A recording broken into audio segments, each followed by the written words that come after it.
경외하는 마음으로 자리에서 일어나셔서 오늘 우리에게 주신 하나님의 말씀 사도행전 5장 33절에서 42절까지의 말씀입니다. 함께 교독하겠습니다.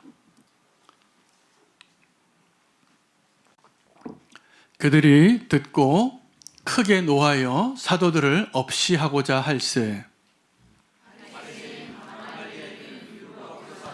모든 백성에게 존경을 받는 자라 공회 중에 일어나 명하여 사도들을 잠깐 밖에 나가게 하고 말하되 이스라엘 사람들아 너희가 이 사람들에게 대하여 어떻게 하려는지 조심하라.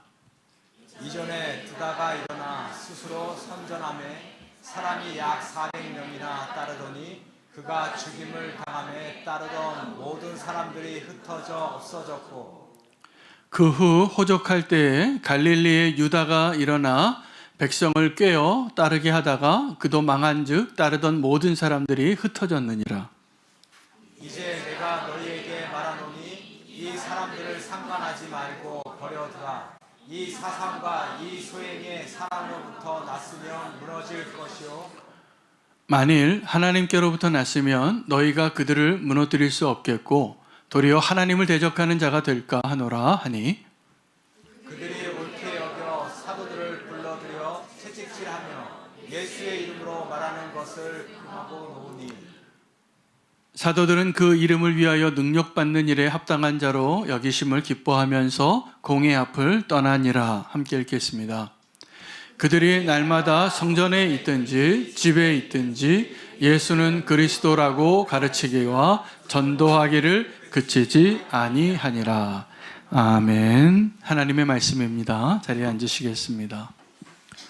저는 오늘 하나님께서 우리를 도우시는 분이시라라는 말씀을 나누고자 합니다. 하나님 우리를 도우실 때 여러 가지 방법으로 다양하게 우리를 도우십니다. 근데 우리가 하나님의 도우심을 구할 때 믿음으로 그 도움을 받는 사람이 있고 믿음이 없이 하나님 앞에 도움을 구하는 사람의 차이가 뭐냐 하면 기다리지 못하는 것입니다. 요즘 우리가 배달의 민족도 있고 또 쿠팡 배달도 있고 뭐 주문하면 그 다음날 새벽에 도착하는 시대에 살다 보니까 하나님의 응답도 이렇게 우리가 기도하면 그 다음날 아침에 응답되기를 바라면서 기도할 때가 많이 있습니다. 그런데 그것은 우리에게 별로 유익하지 않고 하나님의 때를 우리가 구별하지 못하기 때문에 하나님 우리의 기도에 하나님의 방식으로 응답하시고 계심을 신뢰하시기를 바랍니다. 하나님은 다양한 방법으로 우리를 도우시는데 기적을 행하시기도 하고 사람을 통하여 우리를 도우시기도 하고 천사의 손을 빌어서 우리를 보호하시고 인도하시기도 하고 또 때로는 사탄도 사용하십니다. 또 내 대적을 사용하시기도 합니다. 이게 다 하나님의 응답인 것입니다. 그래서 우리가 하나님께 구할 때 내가 원하는 것을 내 방법으로 하나님이 응답해 주실 것만을 응답이라고 생각하는 것은 아직 너무 믿음이 연약한 자의 모습일 때가 많습니다. 그런 것은 어렸을 때는 하나님께 응답해 주실 수도 있습니다. 우리가 너무 보채니까. 그러나 정말 우리의 유익을 위해서 또 하나님의 뜻을 이루기 위하여 하나님 우리에게 응답하실 때는 하나님이 우리에게 맞는 최선의 것으로 주실 것이라 믿으면 될 것 같습니다. 여러분 우리 인생에 많은 문제가 있는데 왜 그렇게 우리는 문제 앞에서 두렵기도 하고 당황하기도 하고 또 떨리기도 할까요? 왜 그런 것 같습니까? 제가 오늘 그 문제를 좀 묵상해 봤는데 우리가 인생의 문제 앞에서 두렵고 떨리는 이유는 이게 우리가 처음 사는 인생이기 때문에 그렇습니다.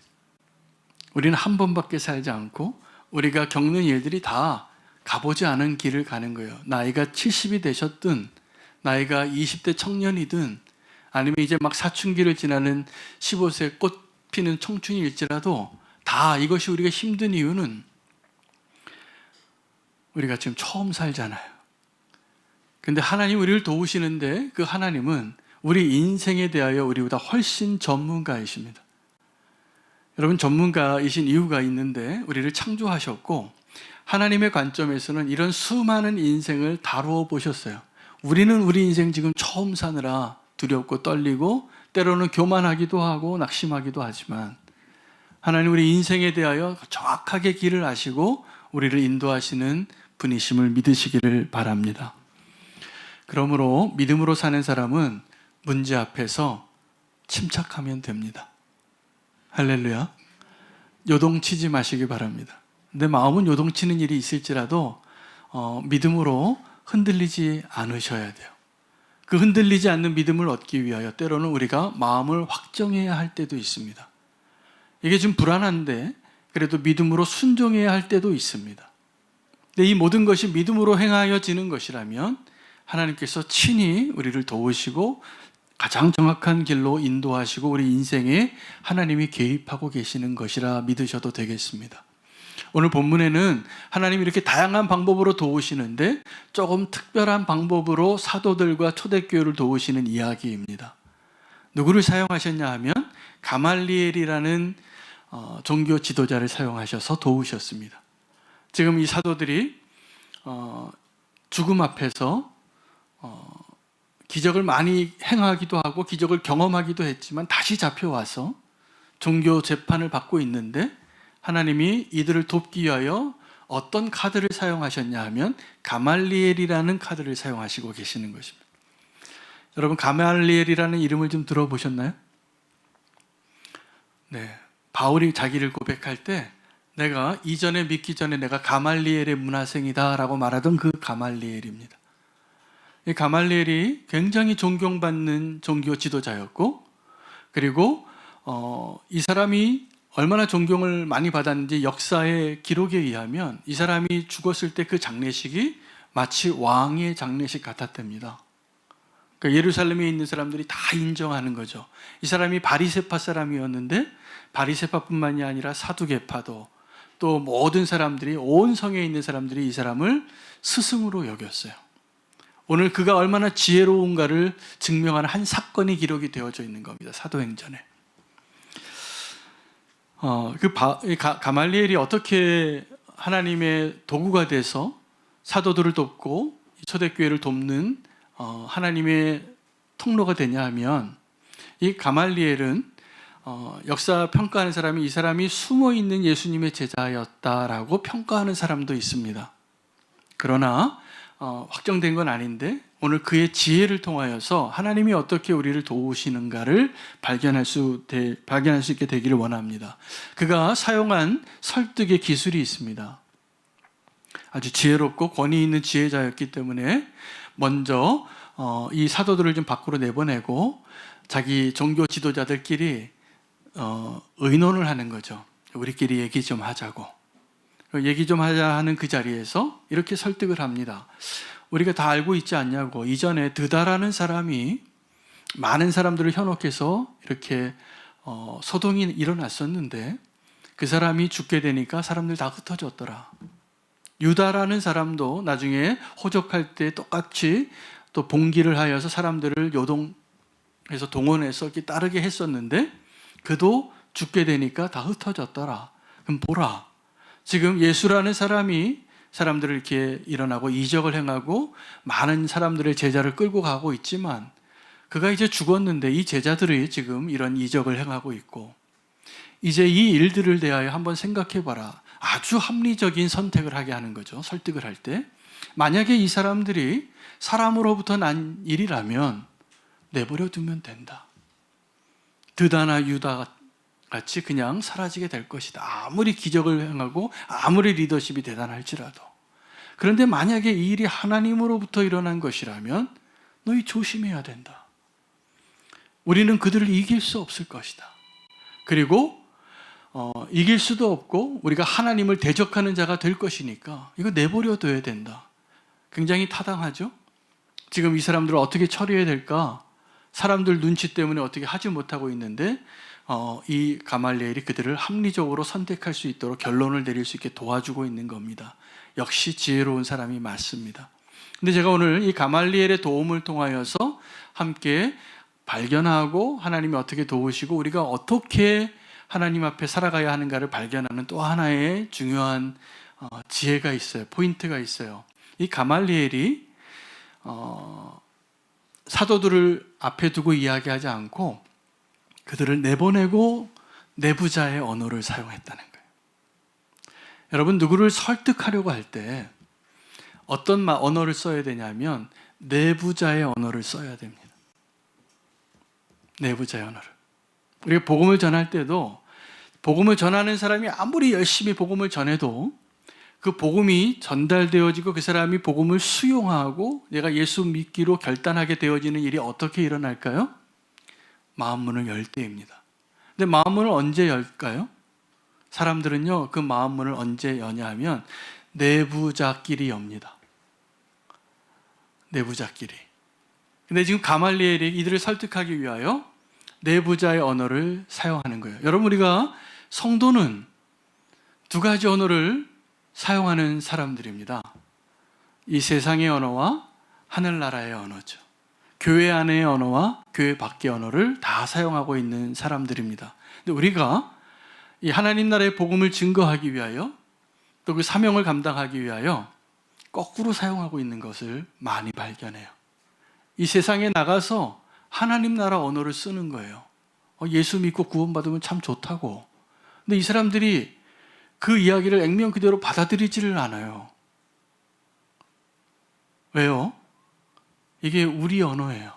오늘 저는 여러분에게 내부자 언어로 설교할 수 있는 은혜를 주셔서 지금 우리끼리 얘기하는 거예요. 근데 만약에 오늘 이 자리에 불신자 한 명이 있으면 제가 그 한 사람 때문에 언어를 바꾸려고 해요. 그래야 돼요. 우리는 다 아는 사람들이고 우리는 우리의 믿음이 조금 더 잘하고 하나님을 예배하고 하나님께 순종하기 위하여 이 자리에 있다면 하나님을 알지 못하는 그 누군가는 하나님에 대해서 지금도 오해하고 지금 우리가 어떤 오해를 받냐 하면 예수 믿는 사람들은 왜 이렇게 배타적이야? 어떻게 구원받는 일이 오직 예수 그리스도로밖에 없다고 얘기할 수 있어? 한번 생각해봐. 세상에는 산의 꼭대기에 올라가는 길이 동서남북으로 다 있을 수 있는데 어떻게든 산에 올라가면 되는 거 아닌가? 그래서 그 올라가는 길 중에 하나가 예수고 올라가는 길 중에 하나가 석가모니고 올라가는 길 중에 하나가 다른 종교의 어떤 수많은 모함메드가 될 수도 있고 그럴 수 있다라고 우리 서로 다 인정하고 좀 사이좋게 살자. 이게 세상의 언어예요. 근데 우리는 믿는 사람들은 우리가 오직 길이요 진리요 생명 되신 예수 그리스도 오직 나로 말미암지 않고는 아버지께로 올 자가 없느니라는 말이 이해가 되어지는 사람들이에요. 여러분, 이렇게 전도할 때는 그들의 언어를 가지고 하나님의 복음을 하나님 우리를 얼마나 사랑하시는지를 증명해낼 수 있는 능력이 필요합니다. 지혜가 필요합니다. 오늘 가말리엘처럼 얘기해야 돼요. 우리끼리 얘기하자고 하는데 사실은 가말리엘이 정말 숨은 제자였다면 아주 지혜로운 제자인 거죠. 그들을 설득해서 이 사도들을 돕기 위하여 위기에서 구하거든요. 죽이려고 했어요. 근데 죽이지 않아요. 이 설득이 된 거죠. 저는 복음을 전하는 그 일 가운데 더 많은 문화 선교사가 필요하고 삶의 선교사가 필요하다고 믿습니다. 여러분, 우리가 이 세상에 살아가는데 성도가 우리는 이 세상에 속한 자가 아니지만 이 세상에 보냄받은 자로 사는 거예요. 성도는 다 그 경계선을 왔다 갔다 하면서 이 두 가지 언어를 다 잘 사용할 수 있는 능력을 구비해야 돼요. 이 세상에서 하나님 나라의 언어를 아무리 얘기해 보세요. 들리나? 안 들립니다. 거꾸로 이 하나님 나라의 언어를 사용해야 될 예배의 자리에서 믿음의 공동체의 자리에서 자꾸 세상 언어를 쓰는 사람들이 있어요. 세상 방식으로 교회를 어떻게 하려고 해요? 그렇게 교회가 세워지는 게 아닙니다. 그렇게 하나님의 나라가 세워지는 게 아닙니다. 바이링구얼 할 수 있어야 돼요. 그걸 통역하고 번역해 줄 사람은 성도밖에 없어요. 그 은혜를, 그 능력을 우리가 다시 한번 회복할 수 있게 되기를 원합니다. 여러분, 우리에게 주신 하나님의 은혜 가운데 오늘 예배 가운데도 우리가 고백했는데 사도신경을 고백했잖아요. 저는 이 사도신경의 고백을 예사롭지 않게 예배 때마다 고백합니다. 제 마음이 흔들리고 믿음이 흔들릴 때마다 포기하고 싶을 때마다 이 사도신경을 고백함으로 하나님이 어떠한 분이신지를 정말 새롭게 발견해요. 저는 모태신앙인데 어렸을 때부터 교회를 한 번도 빠진 적이 없습니다. 물론 그렇다고 한 번도 빠짐없이 온전하게 살았다는 건 아니고 방황도 많이 했습니다. 그런데도 제가 주기도문 다음으로 주술처럼 외우는 이 내용이 뭐냐면 이 사도신경이에요. 이 입으로는 줄줄줄 나와요. 그냥 눈 감고도 나와요. 평생 그걸 고백했으니까 예배 때마다. 근데 제가 이 사도신경이 얼마나 소중한 믿음의 고백인가를 신학교 가서 배웠어요. 교회 역사를 공부하는데 지금 저와 여러분이 고백했던 이 사도신경이라는 고백이 되어지기까지 1000년이 넘게 걸렸습니다. 예수님이 어떠한 분이신가? 하나님은 누구이신가? 예수님과 하나님과의 관계는 어떠한 관계인가? 성령님은 누구의 영이신가? 이 세 분은 어떻게 함께 존재하게 됐는가? 이런 수많은 질문에 대하여 질문이 나왔겠죠? 교회 역사 속에서. 근데 다 잘못 생각하는 사람들이 주장을 하고 그 사람을 따르는 사람들이 있었어요. 유다와 드다 같이. 그 사람들이 어떻게 됐냐면 이단이 됩니다.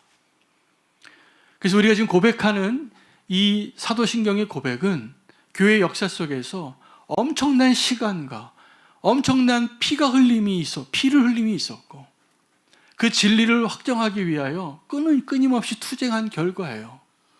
이거는 우리가 그냥 졸면서도 입술로만 중얼중얼 거리는 내용으로 고백할 수 있는 고백이 아니라 그 역사를 보면 이 믿음의 고백의 이 결론이 오기까지 우리가 지금 믿는 바를 어떻게 확실히 붙잡아야 하는가를 처절하게 느끼셔야 돼요. 저는 우리 예배 때마다 그 고백이 되기를 원합니다. 그 고백이 되어지면 이단이 다시 우리를 흔들 수가 없어요. 그것이 안 되니까 이단이 오면 말도 안 되는 거에 그 교리에 우리가 팍 넘어가는 거예요. 왜요? 이 사도신경을 고백하지 못하니까. 여러분, 사도신경은 하나님 우리에게 주신 은혜인데 마치 십계명은 천사의 손을 빌어서 이 모세에게 주어진 하나님의 놀라운 은혜인 것처럼 이 십계명은 하나님이 어떠한 분이신가, 우리가 믿는 바가 무엇인가를 그 교회의 역사 속에 수많은 시행착오를 통하여 우리와 함께 일하신 성령님께서 교회 지도자들을 통해서 내린 결론이에요. 그러니까 우리가 이제 그것을 다시 돌아갈 필요가 없고 돌아가서도 안 됩니다. 그 사도신경 외에 다른 주장하면 그 사람 분명히 이단이에요. 그 다 결론 내어졌던 일들이에요. 그런 주장이 많았어요. 이제 우리가 고민하고 전념해야 될 일들은 이제 우리가 살아가는 이 시대의 문제들에 대하여 믿음으로 해석하고 하나님의 나라를 확장해 나가는 그 일에 헌신하셔야 돼요. 근데 그 일에는 관심이 없어요. 세상의 언어를 모르니까. 여러분, 우리가 지금 살아가는 이 시대에 정말 믿음으로만 해석해야 우리가 온전한 삶을 살 수 있고 무엇을 위해서 사는가가 분명해지는 그 시대를 살고 있습니다. 그것을 해석하지 않으니까 우리 청년들이, 젊은이들이 인생을 살기 위하여 이제 혼자 독립해서 나가려고 그러면 세상에 파도 물결에 감당이 안 되는 거예요. 다 방황해요. 다 돈 버는 게 제일 좋은 중요한 이유인 줄 알아요. 그렇지 않습니다. 우리는 먹고 사는 것을 위해서 사는 존재가 아니에요. 그 문제는 이미 다 해결된 거예요. 우리가 그 먹고 살기 위해서 지음받은 자가 아니에요. 하나님 우리에게 원하시는 그 목적을 발견하고 사명을 발견하고 믿음으로 살라고 우리를 부르신 거예요. 우리가 전하지 않으면 구원받을 수 없는 누군가가 있기 때문에 우리를 부르신 거예요.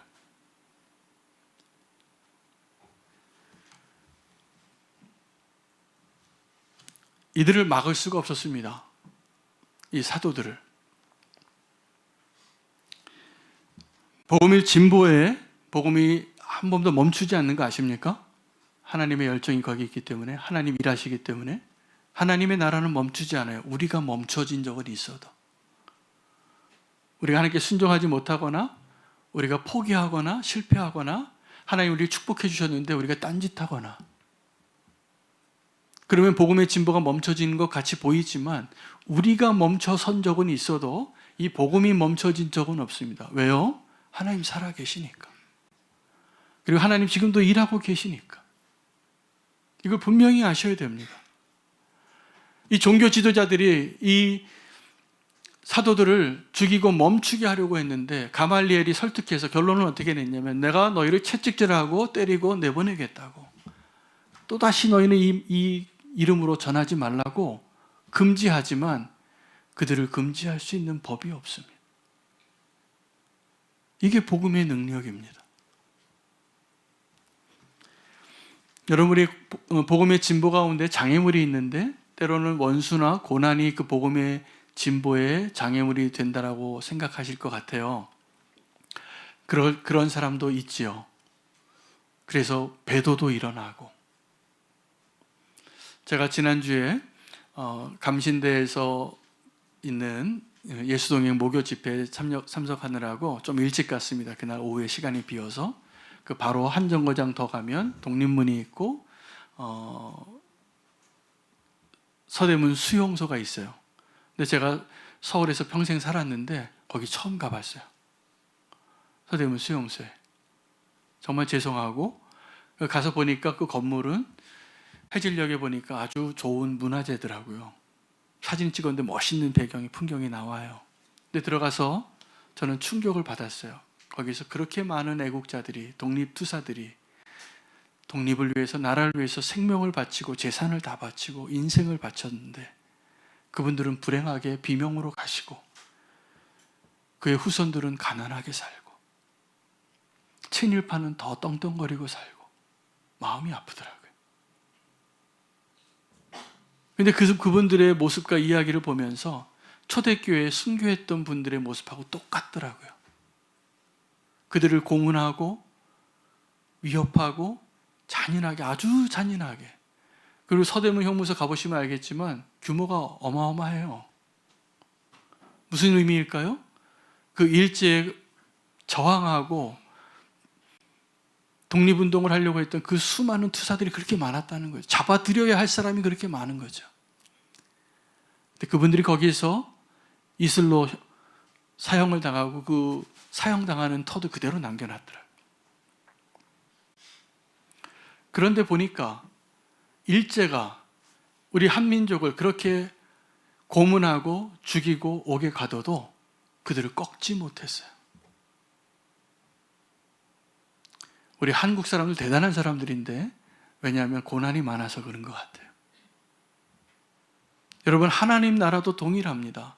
하나님의 백성들을 이 세상이 어떠한 모습으로 어떤 방식으로라도 억압하고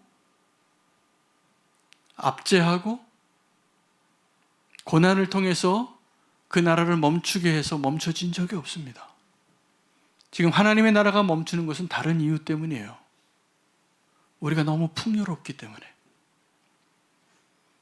우리가 너무 편안하기 때문에, 너무나 안전하기 때문에, 잃어버릴 것이 너무나 많아서 하나님이 우리를 부르시며 순종하기가 그렇게 어려워요. 예수님께서 요한복음 2장에 성전에 들어가셔서 성전 정화 사건을 이제 행하시는데, 예수님 원래 온유하시고 사랑이 많으신 분이시고 어린아이들을 누구라도 오라고 환영하는 그러한 분이시죠. 근데 요한복음 2장에는 성전 정화 사건에 예수님 분노하시는 모습이 나오는데 상을 뒤집어 엎으시고 노끈으로 채찍을 만들어서 다 휘두르셨어요. 그런 사람 가까이 옆에 가면 다칩니다. 술 마시는 아버지가 있는 집에는 가끔 아버지가 평소에는 참 좋으신데 술만 들어가면 막 상 엎으시는 분 계시잖아요. 예수님 그런 거예요. 평소에는 참 좋으신데 그때 한번 상을 엎으셨어요. 그리고서 이렇게 얘기하셨어요. 이 집은 하나님이 만민이 기도하는 집으로 만드셨는데 너희가 강도의 굴효를 만들었다고. 여러분, 근데 예수님께서 그 요한복음 2장에 그 성전 정화 사건에 분노하시면서 이 성전이 왜 만민이 기도하는 집에서 강도의 굴효로 바뀌었는지를 설명해 주신 거 기억나십니까? 왜 그렇게 됐는지 아십니까? 주의 전을 향한 열심 때문이라는 거예요. 그 사람들이 악해서 강도가 많아서 그렇게 된 게 아니라 하나님의 열심이 아니라 주의 전을 향한 나의 열심이 많아지면 그 하나님의 집이 어떻게 되냐 하면 그 종교적인 열심으로 강도의 구렬이 돼요. 이거 아셔야 돼요. 그게 하나님의 나라의 진보를 막습니다.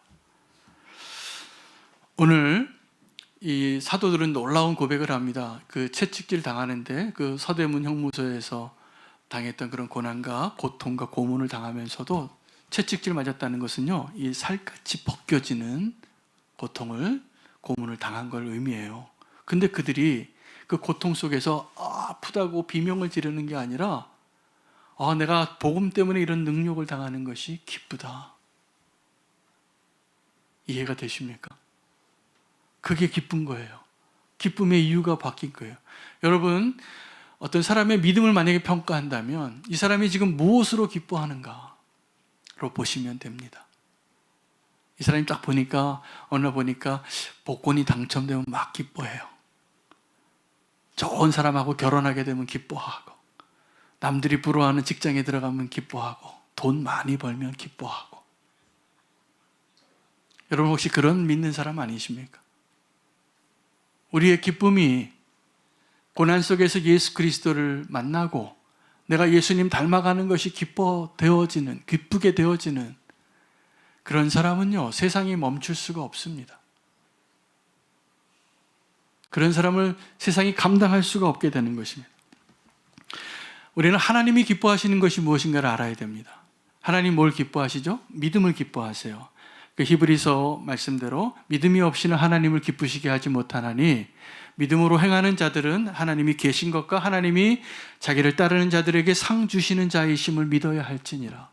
여러분, 이때 우리가 그 믿음을 오해합니다. 믿음으로 사는 것이 내가 주님을 위하여 뭔가를 희생하고 주님을 위하여 나는 괴롭고 주님을 기쁘게 해드리기 위해서 내가 종노릇하고 하나님께 영광을 올려드리기 위해서 그런 헌신과 수고를 요구하시는 줄로 착각하는데 대단한 오해입니다.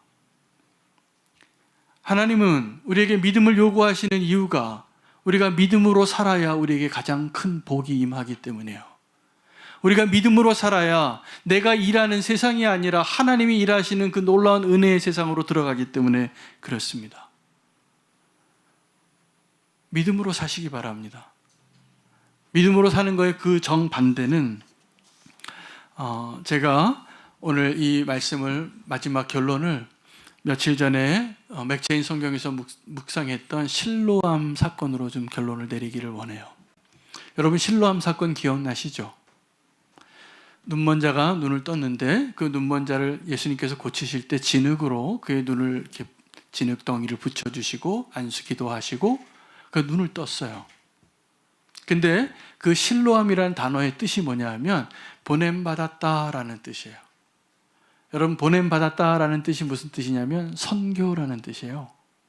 사도라는 뜻이고 being sent, apostle, 이게 보냄받았다라는 의미거든요. 근데 그 실로암이 예수님이 보냄받았다라는 의미를 가지고 있는 장소예요. 그 연못이. 그가 보냄받아서 순종하니까 눈을 떴어요. 근데 예수님이 그 일로 공경을 당합니다. 왜냐하면 그날이 안식일이었어요.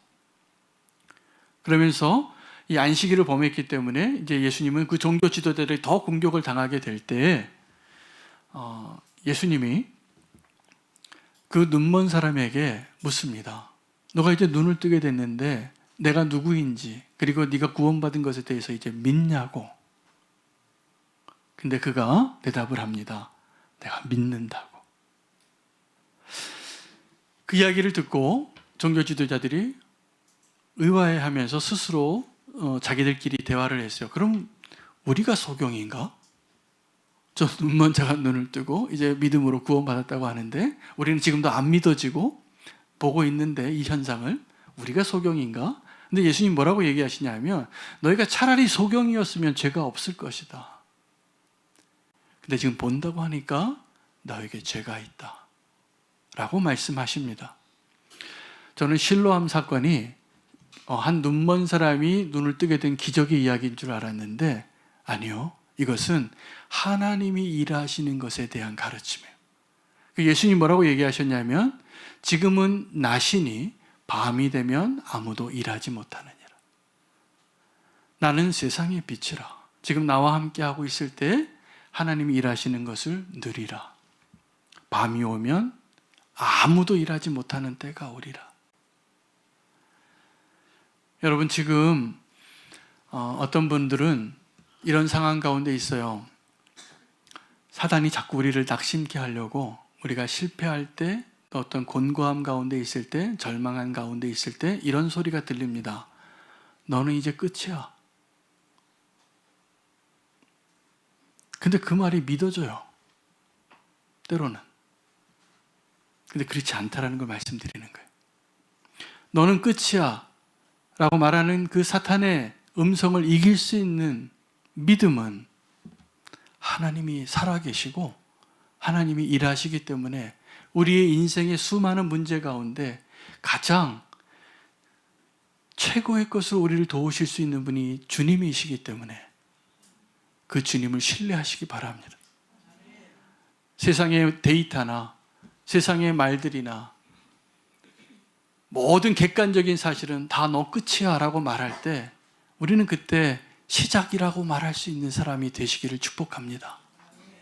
하나님은 살아계십니다. 할렐루야. 여러분, 그 믿음이 하나님의 나라를 확장해 왔습니다. 그리고 주님이 우리에게 그 믿음으로 살라고 다시 한번 우리를 초대하고 계십니다. 오늘 이 예배의 자리가 우리의 절망의 자리에서 예수 그리스도로 인한 소망의 자리로 바뀌는 예배의 자리가 되시기를 축복합니다. 오늘 그 결단하며 주님 앞에 봉헌 드리도록 하겠습니다.